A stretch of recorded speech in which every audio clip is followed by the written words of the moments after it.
Super brain. दोस्तों, अपने mind में छुपे हुए सुपर ब्रेन को जगाएं। दोस्तों, कुछ 100 बिलियन न्यूरॉन्स का ताना बाना ह्यूमन ब्रेन नेचर की सबसे जटिल बायोलॉजिकल क्रिएशन में से एक है।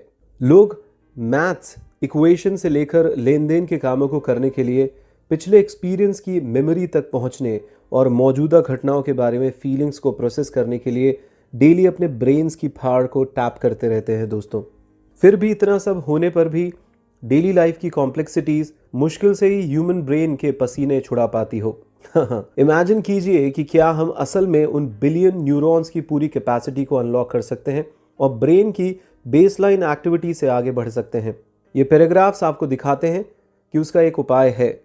सेल्फ अवेयरनेस बढ़ाने और सेल्फ इम्प्रूवमेंट के टास्क पर ब्रेन को फोकस करके आप अपने ब्रेन को पॉसिबल थिंग्स से भी परे ले जा सकते हैं।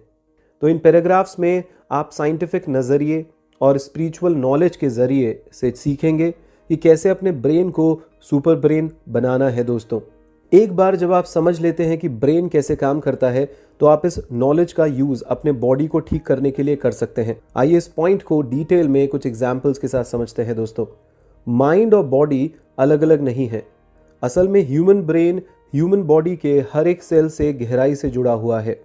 जब ब्रेन बॉडी के साथ कम्युनिकेट करता है तो फीडबैक लूप पैदा हो सकता है। फीडबैक लूप तब होता है जब बाहरी एक्साइटमेंट एक साथ और कभी कभार मैसेजेस को उलझा देता है और चेन रिएक्शन को बंद कर देता है।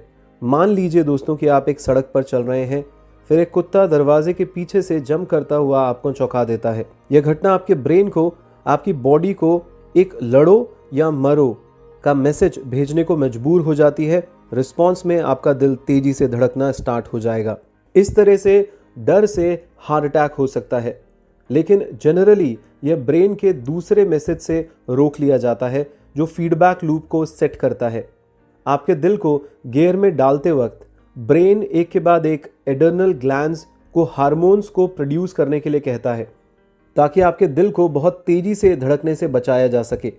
फाइनली ये हार्मोन्स दिल को नॉर्मल रिदम में वापस ले भी आते हैं।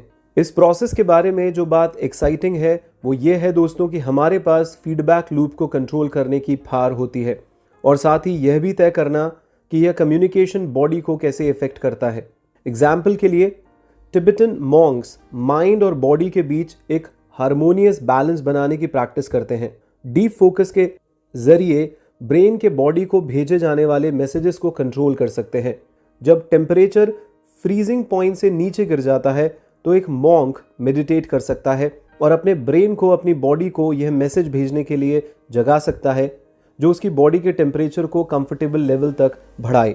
माइंड को कंट्रोल करने वाली इस तरीके की प्रैक्टिस को कभी पुराने वक्त में उन बीमारियों से लड़ने के लिए यूज़ किया जाता था जो एक वक्त घातक और लाइलाज मानी जाती थी। दोस्तों, जब किसी इंसान को स्ट्रोक आता है तो ट्रॉमा ब्रेन से बॉडी के कुछ पार्ट्स में मैसेजेस भेजने के लिए यूज़ किए जाने वाले न्यूरल पाथवे को अलग कर सकता है, जिसके रिजल्ट में पार्शियल पैरालिसिस हो सकता है। दोस्तों, जबकि मेडिकल प्रोफेशनल्स ने पहले सोचा था कि किस तरीके के पैरालिसिस को ठीक नहीं किया जा सकता था, अब थेरेपिस्ट बॉडी के अफेक्टेड एरिया में रिपीटेटिव मैसेजेस भेजकर स्ट्रोक विक्टिम्स के ब्रेन को ट्रेन करने में हेल्प कर सकते हैं।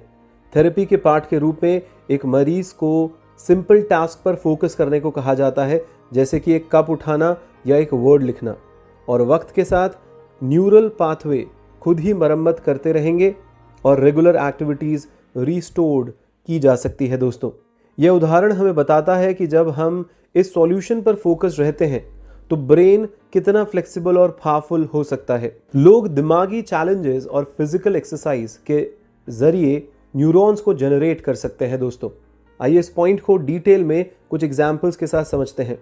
कभी कभी लोग इस बात से इन एक्टिविटीज़ के बारे में बात करते हैं कि किसी चैलेंजिंग टास्क को करने में कितने ब्रेन सेल्स खर्च होंगे, जैसे कि ह्यूमंस के पास ब्रेन सेल्स की लिमिटेड सप्लाई है। यह सच है कि ह्यूमन ब्रेन में बहुत सारे न्यूरॉन्स होते हैं। इससे भी बढ़कर अगर ज़रूरी हो तो ब्रेन और भी ज़्यादा न्यूरॉन्स जनरेट कर सकता है। एक पॉपुलर मिथ है दोस्तों जो बताता है कि ब्रेन किसी मशीन की तरह है। वक्त के साथ ब्रेन इतनी जद्दोजहद करता है कि यह डेफिनेटली बिगड़ जाएगा या परमानेंटली डैमेज्ड हो जाएगा। ह्यूमन ब्रेन रोज लगभग 85,000 न्यूरॉन्स का यूज करके उनको खो देता है, लेकिन असल में यह टोटली समंदर में एक बूंद के जैसा होता है दोस्तों। अकेले सेरेब्रल कॉर्टेक्स में 40 बिलियन न्यूरॉन्स अवेलेबल हैं। अगर हम न्यूरॉन्स पर अपना कमांड कर पाएं, जो हम डेली खो देते हैं, तो इस रेट पर एक ह्यूमन सैकड़ों सालों तक जिंदा रह सकता है और तब तक ब्रिलियंट टैलेंटेड मैथमेटिशियन के रूप में लाइफ जीने के लिए बहुत सारे न्यूरॉन्स बचे रहेंगे दोस्तों। अमेजिंगली ह्यूमन ब्रेन हर वक्त नए ब्रेन सेल का निर्माण कर रहा होता है। रोचेस्टर यूनिवर्सिटी में न्यूरोलॉजिस्ट पॉल कोलमैन ने एक शानदार डिस्कवरी की। उन्होंने पाया कि 20 साल के एक पर्सन का ब्रेन और 70 साल के एक बुजुर्ग के ब्रेन में बेसिकली इक्वल क्वांटिटी में न्यूरॉन्स होते हैं। ये हमारी बॉडी के सेल को फिर से जनरेट करने की कैपेसिटी की वजह से होते हैं। ह्यूमन ब्रेन हमेशा बढ़ रहा है और डेवलप हो रहा है दोस्तों। ऐसा तब होता है जब इसे मेंटल चैलेंजेस दिए जाते हैं, जैसे कि एक नई लैंग्वेज सीखना या मैथ प्रॉब्लम्स के सॉल्यूशन निकालना। तो दिलचस्प बात यह है दोस्तों कि बर्ड्स में भी यही इफेक्ट देखा गया है।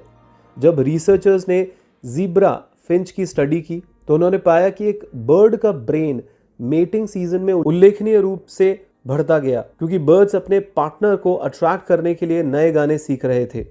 फिजिकल एक्सरसाइजेस ब्रेन में न्यूरॉन्स को जनरेट करने में भी मदद करती है। यूनिवर्सिटी ऑफ शिकागो में न्यूरोलॉजिस्ट सैम सिसोदिया ने दिखाया कि प्रैक्टिस के जरिए पैदा हुए न्यूरॉन्स चूहों को भी एल्जाइमर जैसी बीमारियों के पैदा होने से बचने में मदद कर सकते हैं।